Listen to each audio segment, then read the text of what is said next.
तालपुर साहब, मैं आपसे ये पूछना चाहती हूँ कि आप लोगों ने अपना 27 दिसंबर से, वैसे तो आपकी कैंपेनिंग शुरू है, बिलावल भुट्टो जरदारी साहब ने केपी कर लिया है, काफ़ी उन्होंने अपने जलसे भी किए हैं, सरगर्म हैं, सिंध में भी आप लोगों की मुहिम चल रही है, एंड आई थिंक आप लोग you are ready to go into elections. लेकिन सवाल ये पैदा होता है कि अभी मैंने एहसन इकबाल साहब से गुफ्तगू की तो उन्होंने ये कहा कि उन्हें समझ नहीं आ रहा कि पीपल्स पार्टी किस बात में लेवल प्लेइंग फील्ड मांग रही है, कि उनके जलसे भी हो रहे हैं, जुलूस भी हो रहे हैं, उनका अपना एक वोट बैंक भी है, तो वो ये चाहते हैं शायद किसी तरीके से कि मियां मोहम्मद नवाज शरीफ साहब इस इलेक्शन से दूर हो जाए और उनको ज्यादा मार्जिन मिल जाए। मुझे नहीं पता ये अगर ये करेक्ट है बात या नहीं। बिस्मिल्लाहिर्रहमानिर्रहीम, बहुत बहुत शुक्रिया जैस्मीन।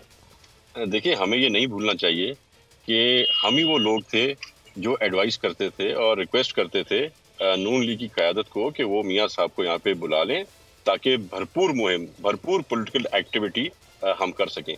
तो अगर हम ये चाहते तो ये हम अच्छी एडवाइस इनको ना देते, जिन्होंने बड़ी देर से गौर किया, पर कम से कम गौर तो की और वापस इस मुल्क में आ गए। हम मुतमईन हैं एक तरह से इलेक्शन कमीशन से, पर काफ़ी चीज़ें हैं जो गलत होती हैं। तो मेरे ख्याल से ये हमारा डेमोक्रेटिक राइट है कि और कुछ ना करें तो कम से कम बताएं तो सही आवाम को कि हम में वजन कम डाला हुआ है और कहीं और पे वजन थोड़ा ज्यादा डाला हुआ है। तो बताने का मकसद सिर्फ यहाँ तक महदूद है कि आवाम को पता होना चाहिए। लेवल प्लेइंग फील्ड की जब आप बात करते हैं तो जो पिछले 5 साल पहले इलेक्शन हुए थे, अगर आपको याद हो जैस्मीन, जिस तरह से हमारे साथ ज्यादती की गई थी, जिस तरह से मैं अपनी कॉन्स्टिट्यूंसी बात करूं तो मेरे 11 से 12 चेयरमैन और डिस्ट्रिक्ट काउंसिल के मेंबर्स को, यूनियन काउंसिल्स के, उनको उठा के ले गए थे। अगर कोई मानता था हमसे हटने का, पीटीआई को वोट करने का, तो उसको छोड़ते थे, वरना 20-20 दिन बिठा के बैठे होते थे। तो फिर भी देखें, ये सारा करने के बाद रिजल्ट क्या आया कि मैंने 24,000 वोट की लीड उठाई। मेरे वालिद साहब ने शाह महमूद कुरैशी साहब के सामने 1,65,000 वोट उठाए, जिसमें से सिर्फ 65,000 की लीड थी। तो हमें इलेक्शन लड़ना आता है, लेवल प्लेइंग फील्ड हो, लेवल प्लेइंग फील्ड ना हो, हमें उससे फर्क नहीं पड़ता। हमने बहुत बदतर इलेक्शन देखे हैं, उसके हिसाब में तो हमें ये बड़ा शहद जैसा मीठा इलेक्शन लग रहा है। तो इंशाल्लाह ताला हमारी एक ही मकसद है, इलेक्शन हो, टाइम पे हो। हम पहली वो जमात थी जिसने डिमांड की कि इलेक्शंस टाइम पे हो।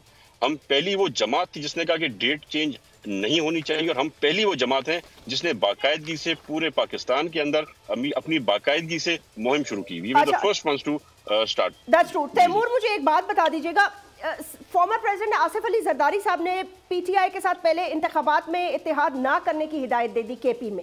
पहले कुछ जराए कह रहे थे कि शायद आप लोगों का कोई इत्तेहाद हो, इसकी क्या वजह हो सकती है? मतलब है कोई इंडिकेशन है, या क्योंकि आप लोगों ने, क्योंकि मैंने बिलावल भुट्टो जरदारी साहब की भी स्टेटमेंट सुनी, उन्होंने कहा कि तहरीक इंसाफ को इलेक्शंस में हिस्सा लेने दिया जाए और शफाफ इलेक्शंस होने चाहिए ताकि कोई फिर सवाल या निशान ना उठा सके। बिल्कुल, आपने दुरुस्त फरमाया। 2 बातें हुई थी।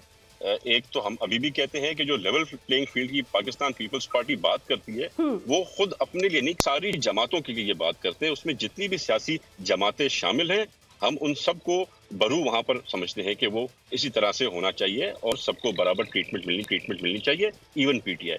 जहां तक इत्तेहाद की बात है तो कहीं पे भी मेरी लीडरशिप ने या चेयरमैन बिलावल ने या प्रेसिडेंट जरदारी ने ये नहीं कहा कि हम जो है पीटीआई के साथ चलना चाहते हैं या चलेंगे। हाँ, हमने ये हमेशा कहा है कि हम जब चाहें, जैसे चाहें, जिससे चाहें इत्तेहाद कर सकते हैं, पर जो हमारी पॉलिसी बनी है अब वो बड़ी क्लियर है। हमें क्लियरली कहा गया कि हम पीपल्स पार्टी को अब किसी से इत्तेहाद नहीं करना। हम चाहते हैं कि हम अपनी ताकत देखें। हम अपनी ताकत सिंध में तो आजमा चुके हैं, अल्हम्दुलिल्लाह हमारी सिंगल लार्जेस्ट मेजॉरिटी थी सिंध के सूबे में।